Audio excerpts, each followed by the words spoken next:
Apocalipse capítulo 22, versículo 11. Apocalipse capítulo 22, versículo 11.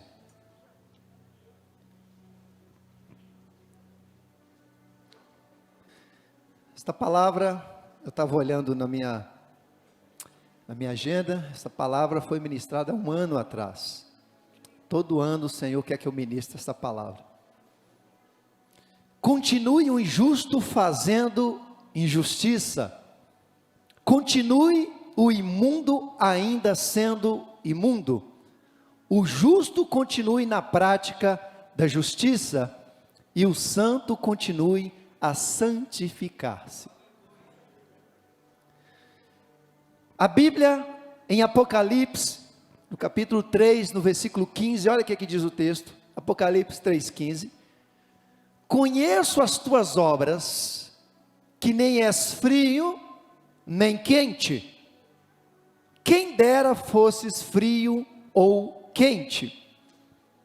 Assim porque és morno, e nem és quente nem frio, estou a ponto de vomitar-te da minha boca. Isso é muito sério. A primeira coisa que nós aprendemos: não existe meio termo no Evangelho. Ou você é santo, ou você é profano. Não tem como você negociar com o Evangelho. Ou você tem uma vida de santidade ou não tem. Ou você, de uma vez por toda, se desvencilhe do pecado, ou não. Não tem meio termo. E Deus é muito claro, muito categórico, quando Ele tem que falar umas verdades com a gente. Ele não fica enrolando, não tem meio termo. Ele vai direto no assunto.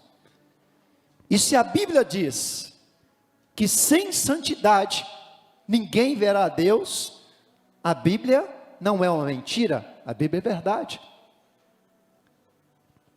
Ou você decide andar 100% com Deus, ou você não decide andar com Deus. Porque senão, se você tentar maquiar, você está perdendo tempo. E é isso que Deus está nos chamando nesses últimos dias da terra. Deus está nos espremendo contra a parede. Porque o sistema é cruel.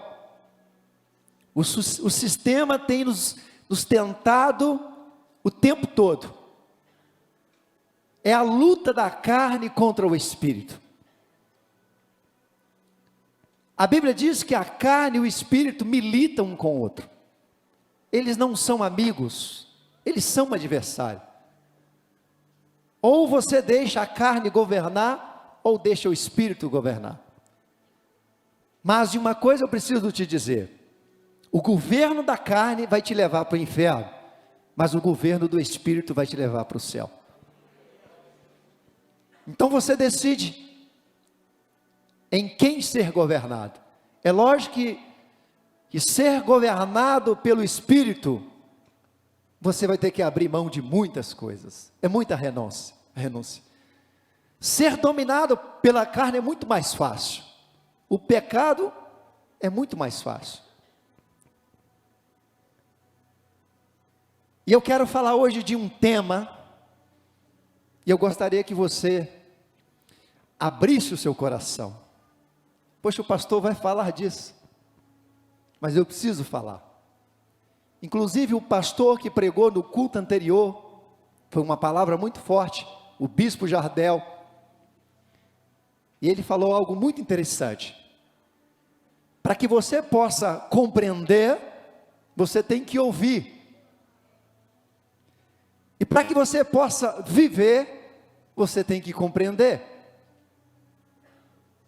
Então você precisa preparar o seu coração para ouvir esta palavra. Quando eu falar o tema, não coloca aí uma barreira, não coloca um obstáculo. Já vai o pastor tocar nesse assunto. Hoje eu quero falar, querido, um jargão que tem usado muito no meio evangélico, e que isso vai levar muitas pessoas para o inferno, que diz assim: a Bíblia não condena beber, a Bíblia condena embriaguez. Será? O que tem de crente bebendo vinho, não sabendo o risco que ele está correndo. Eu quero trazer um estudo para você, para que você grave isso, querido, para que você possa colocar isso em prática. Então, prepara o seu coração para ouvir. Você só vai compreender se você ouvir. Diga comigo: ouvir, compreender, viver e ensinar. Tem alguns aí, se pudesse, ele já saía do culto, mas não vai sair não, estou de olho. Não vai sair não. Mas a Bíblia não condena a bebida, pastor. A Bíblia condena a embriaguez. Será? Eu estou muito triste. A Bíblia vai dizer em Oséias, capítulo 4, versículo 6, o meu povo sofre, o meu povo perece, o meu povo está indo para o inferno, por falta de conhecimento. Conheça a verdade, João 8,32, conheça a verdade, pratique a verdade, vive a verdade, e ela vos libertará. Vamos lá. 3 tipos de vinho na Bíblia: vinho alcoólico, o vinho puro suco da uva, e aquela água que Jesus transformou em vinho, aquele vinho sobrenatural. 3 tipos de vinhos. Vamos falar da consequência de cada um deles. Primeiro vamos falar do vinho alcoólico. Está lá em Provérbios capítulo 23, a partir do versículo 29. Provérbios 23, a partir do versículo 29. Olha a consequência que o vinho causa, o vinho alcoólico. Para quem são os ais? Para quem os pesares? Para quem as rixas? Para quem as queixas? Para quem as feridas sem causa? E para quem os olhos vermelhos?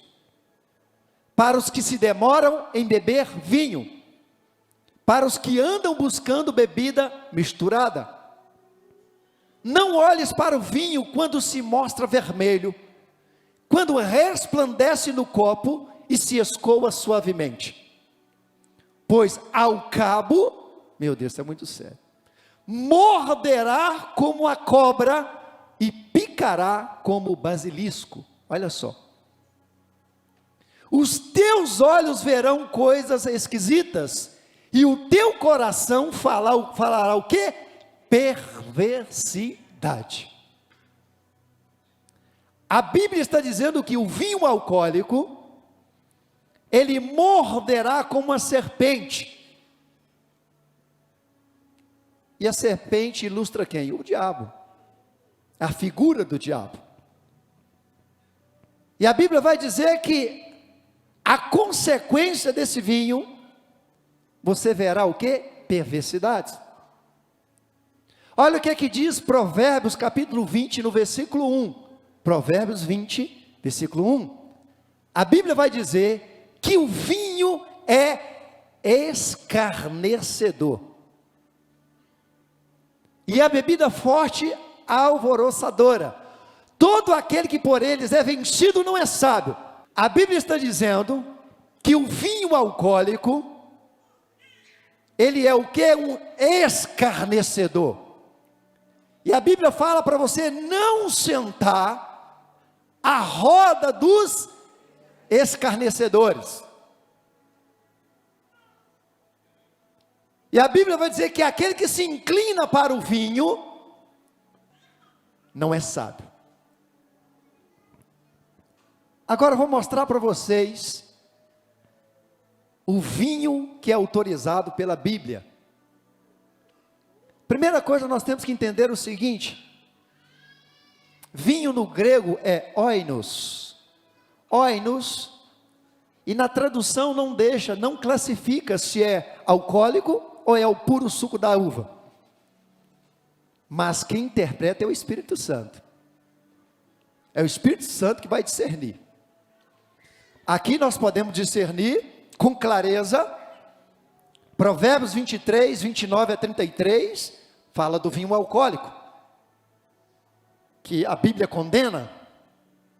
Provérbios 20, versículo 1, está dizendo que ele é escarnecedor. Como que a Bíblia vai aprovar algo que é escarnecedor? Não, é condenado, está aqui bem claro.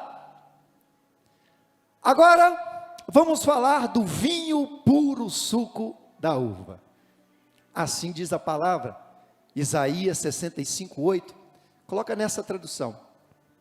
Isaías 65, 8. Assim diz o Senhor, como quando se acha vinho num cacho dizem, não o desperdice, pois há o quê? Bênção nele. Vamos entender isso. Aqui está falando do vinho que não tem a adição de álcool. Aqui está falando de um vinho que é extraído direto do suco da uva. E Deus está dizendo, porque a Bíblia está dizendo, assim diz o Senhor. Assim diz o Senhor. Não o desperdice, porque há bênção nele. Esse é o vinho autorizado por Deus. E que vinho é esse? É o suco de uva integral. Ele não tem adição de álcool. E foi comprovado pela medicina que o suco de uva integral, ele tem um aminoácido que se chama arginina. E qual o efeito desse aminoácido no organismo? Melhora a circulação sanguínea, protege a parede do intestino, do estômago, traz uma sensação de alegria. Mas a Bíblia diz, a medicina recomenda que você tome, todos os dias a gente toma o vinho lá em casa. Né, amor? Todo dia a gente se embriaga desse vinho lá em casa. Todos os dias você precisa tomar um copo do suco de uva integral. Você vai viver super bem. E vai fazer muito bem para a sua saúde.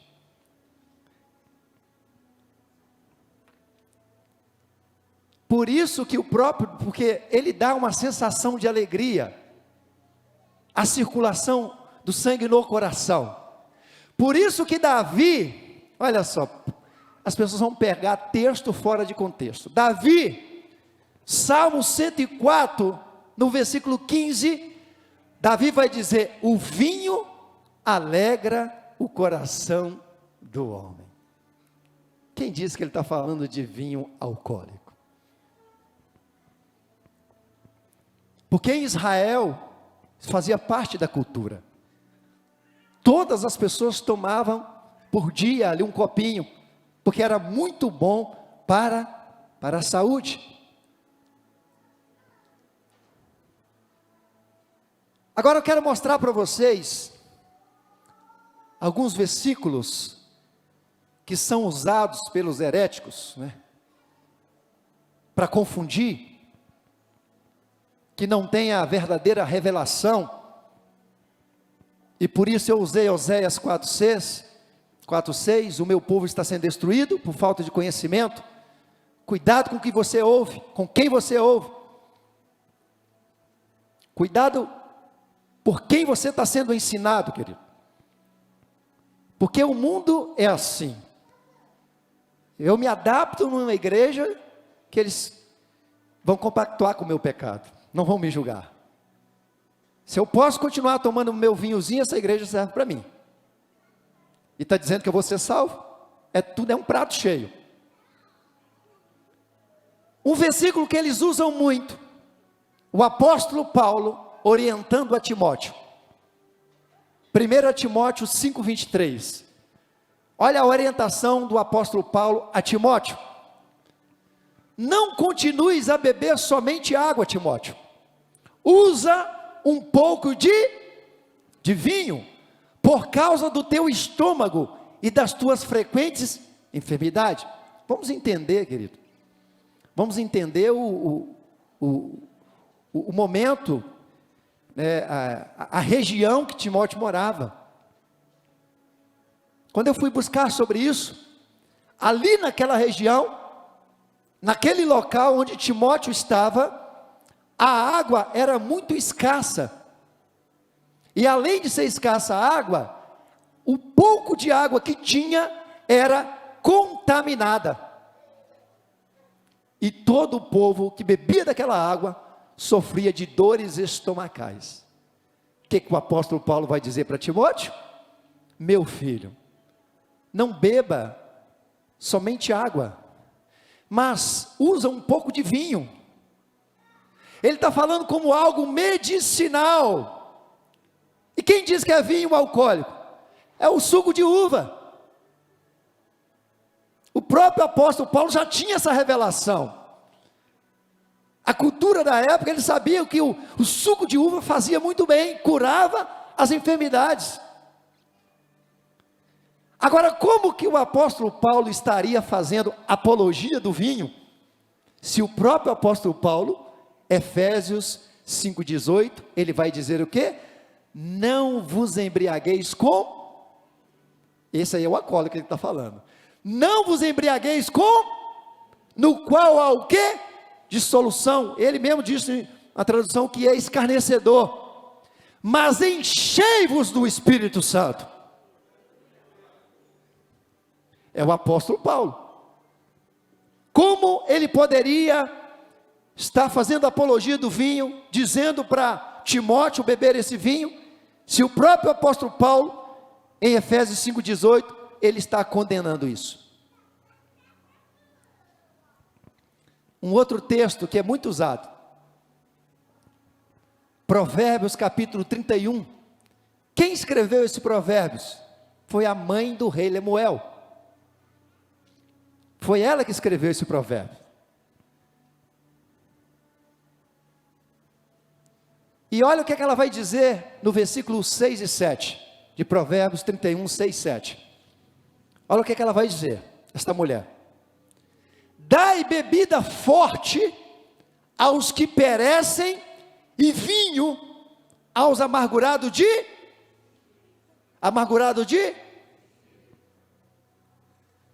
versículo 7, para que bebam e se esqueçam da sua pobreza e de suas fadigas, não se lembrem mais. Quantas pessoas que estão passando por um momento difícil, e aí o que ela faz? Ela vai para o bar para ela encher a cara. Encher a cara para quê? Para que ela possa esquecer, para que ela possa achar ali a solução para resolver o seu problema. Enche a cara. Só que para nós que somos cristãos, querido, Jesus deixou uma palavra, Mateus 11, 28 a 30. O que a Bíblia diz? Vinde a mim, todos aqueles que estão cansados e sobrecarregados, e eu vos aliviarei. Aprendei de mim, que sou manso e humilde de coração, e encontrareis o descanso para a vossa alma. Descanso para a vossa alma. Então essa mulher, quando ela fala desse Provérbios, capítulo 31, no versículo 6 e 7, aqui você percebe, se a gente lê fora do contexto, o versículo isolado, você vai entender que esta mulher está fazendo apologia ao vinho. Concorda comigo? Mas o que essa mulher disse no versículo 4, 31:4? Olha o que ela falou. Ali é o conselho que ela está dando. Olha o que ela vai falar. É um conselho que ela está dando para o seu filho. Olha o que ela vai dizer no versículo 4. Não é próprio dos reis, ó Lemuel. Não é próprio dos reis beber vinho, nem dos príncipes desejar bebida forte. Vamos lá. Aí está estranho, né? No versículo 4, ela está dizendo que não pode beber vinho. E no versículo 6 e 7, ela recomenda beber bebida. Vamos retornar aqui do que eu falei. O que acontecia naquela época, no período de rei Lemuel? O que se praticava? Naquela época do rei Lemuel, toda sentença de morte, toda pena de morte, era por crucificação ou por apedrejamento. E não tinha nada pior do que morrer por apedrejamento e por crucificação. Isso era uma prática, justamente para que os crimes fossem diminuídos. Só que esta mulher, como um coração de mulher,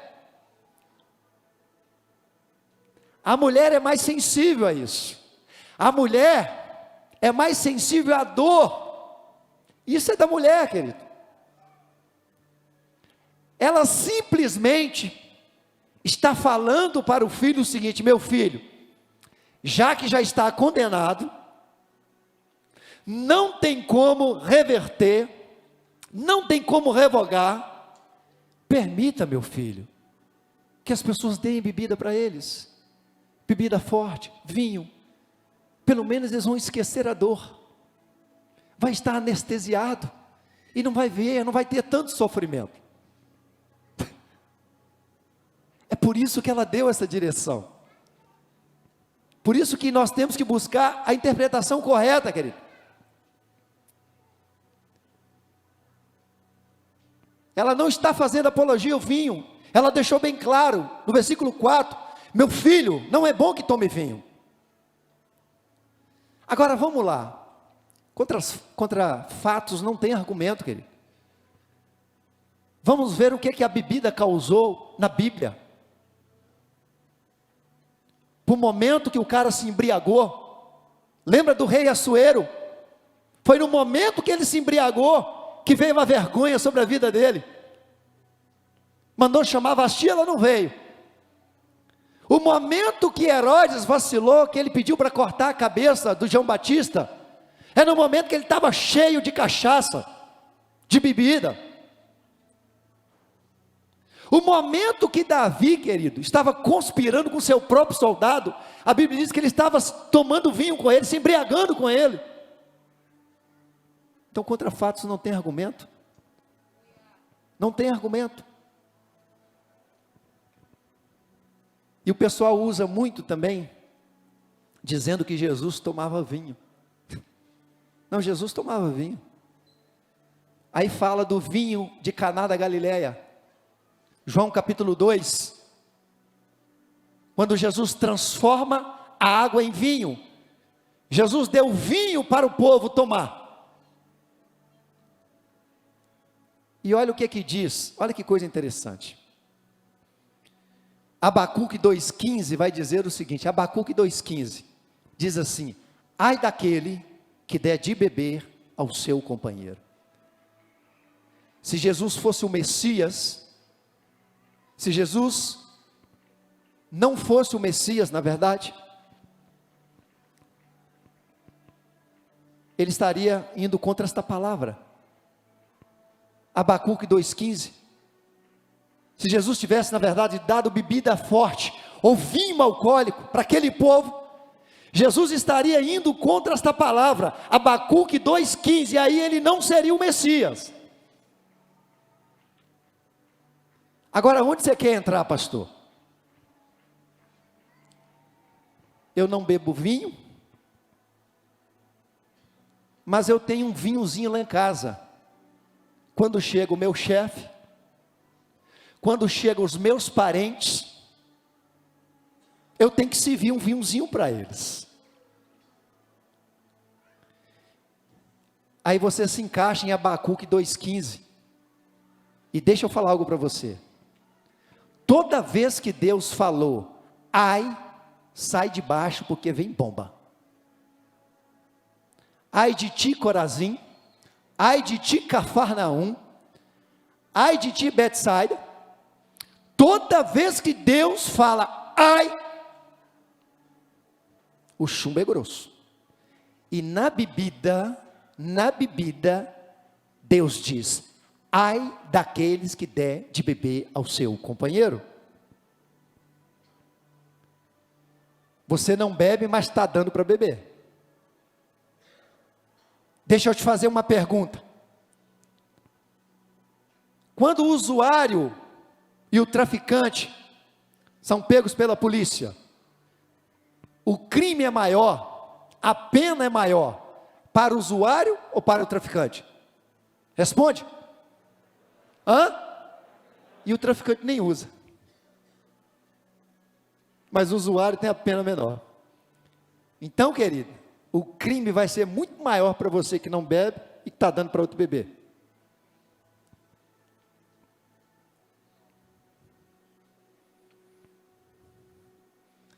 Ah, pastor, mas eu bebo socialmente. Vai socialmente para o inferno.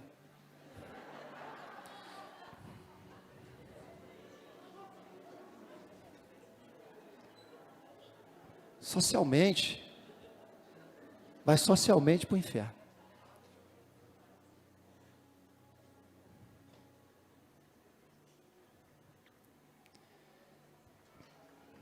Então vamos lá. Eu já estou encerrando, tá? Meu Deus, vou apanhar aqui hoje. Tem misericórdia. Chama o meu segurança aí, por favor, no nome de Jesus. Mas é para o seu bem, querido. Eu quero encontrar com você lá no céu. Vamos voltar lá? Não, pastor, pode beber, só não pode embriagar. Só tem um versículo, pastor, que quebra isso. Vou mostrar para você. Gálatas capítulo 5, versículo 9. Um pouco de fermento. Um pouco de fermento leveda toda a massa. Não tem como você ser um pouco pornográfico. Não tem como você ser um pouco adúltero. Não tem como você ser um pouco alcoólatra. Não tem que. Não existe meio termo. Ou você é santo, ou você é profano. Não existe meio termo. Você tem que ser radical nisso aí, querido. Tem que ser radical. Agora, interessante que a medicina, querido, eu não estou falando de Bíblia agora. A medicina recomenda para não beber. A medicina, ela fala que o álcool faz mal. Se a própria medicina condena, imagina a Bíblia então. Agora eu quero ler para vocês, eu até coloquei aqui algumas coisas. Olha o que o álcool causa no organismo. Doenças do fígado, problemas gastrointestinais, inflamação pâncreas, neuropatia periférica, afeta o desempenho sexual. Por isso que a mulher está morrendo de raiva aí, tá vendo? Está aí, querido. Perdeu. As coisas não acontecem mais. Vai para o fim, vai. Lá em casa o trem é diferente, rapaz. Né, Rodrigo? O negócio lá em casa é diferente. Problemas cardíacos e vasculares, prejuízos cerebrais, disfunções imunológicas, anemia, osteoporose, câncer, que monte de diabo, gente. Que monte de demônio. Como é que toma uma desgraça dessa, se tem tudo isso?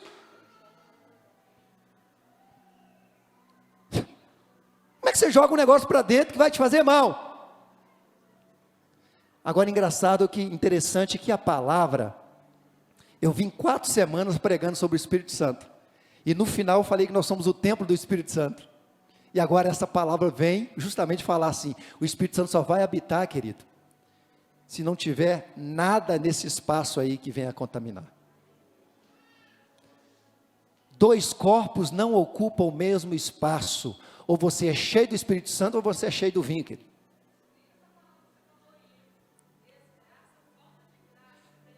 É isso aí, desgraça é falta de graça, é isso mesmo.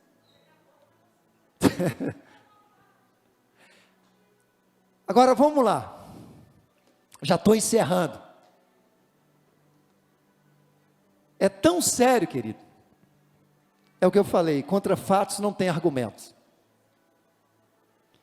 Se eu perguntar a alguém aqui nesta noite, vem aqui no altar, e dê um testemunho, e você vai dizer, a bebida na minha vida foi uma bênção, o meu casamento, a minha saúde, olha, a bebida me fez muito bem. Não vai encontrar ninguém aqui, não vai encontrar ninguém. Agora, se eu falar o seguinte, dê um testemunho depois que você deixou a bebida, Deus mudou a minha história, Deus mudou o meu casamento, hoje eu tenho saúde.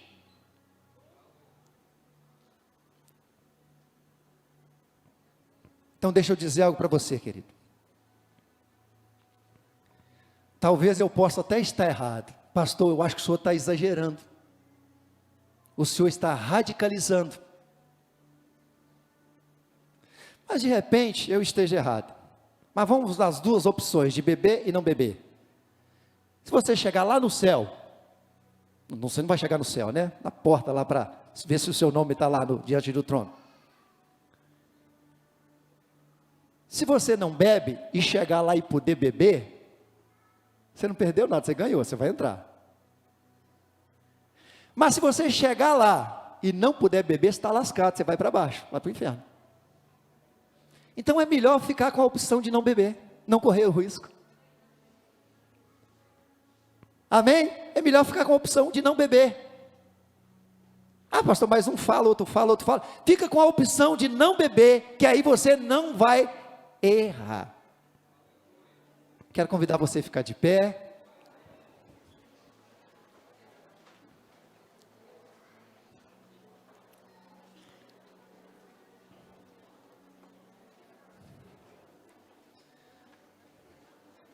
Os visitantes devem estar pensando, eu ouvi uma palavra de vitória, tal. Levei foi uma cajadada. Mas a Bíblia diz, onde está escrito, hein? Não sei se é Provérbios 3, 9 e 10, que quem ama a disciplina, eu não sei se é Provérbios 3, 9 e 10, vê se é isso. Coloca o 10, é isso mesmo? Não lembro. Não, não é isso não. Alguém lembra aí? Quem ama a disciplina, né? Corrige. Vocês acham aí, tá? Esta palavra, querido, é para você realmente refletir. Porque você só vai ganhar a sua, olha lá, porque o Senhor repreende a quem ama, assim como o Pai ao Filho, a quem quer bem. Eu quero o seu bem, querido. Eu quero o seu bem, é para o seu bem. Não me olhe assim de olho torto, não. Em nome de Jesus, eu quero o seu bem. E que você tome hoje uma decisão de não deixar entrar bebida na sua casa. Entendeu? O meu cunhado, né, ele ficou com raiva de mim, querido. Porque eu falei, meu cunhado, eu te amo, você é uma paixão na minha vida, eu tenho né, uma gratidão muito grande pela sua vida, mas não traga cerveja para minha casa, porque não entra cerveja na minha casa, não tem espaço aqui na minha casa para cerveja, para vinho, na minha geladeira não entra, porque a minha casa é a extensão da igreja, A minha casa é meu altar. Como que eu vou deixar entrar na minha casa algo que é escarnecedor? Algo que não é de Deus? Como que você vai permitir entrar dentro da sua casa? Você vai chegar na sua casa hoje e quebrar essas garrafas e jogar tudo fora. Vai dar para ninguém não, senão você vai entrar em Abacuque 2,15, aí daquele que dá de beber ao seu companheiro. Você vai jogar tudo fora, e você vai dizer: a partir de hoje não entra isso mais na minha casa. Pode perder, querido, os amigos, pode ficar com raiva, o parente, mas não negocie com o pecado. Não negocie. Por isso que Jesus falou: quem quer me seguir, o pai vai ficar com raiva, a mãe vai ficar com raiva, parente vai ficar com raiva. Servir Jesus não é fácil. Não é fácil, mas vale a pena. Feche os seus olhos, que eu quero orar por você. E que esta palavra, ela possa ser um instrumento na sua vida, para que você possa ministrar para outras pessoas. É o que o pastor Jardel pregou: ouvir, compreender, viver e ensinar. Ouvir, compreender, viver e ensinar. Você ouviu, você compreendeu, agora você vai viver para ensinar outras pessoas. Vamos adorar o Senhor.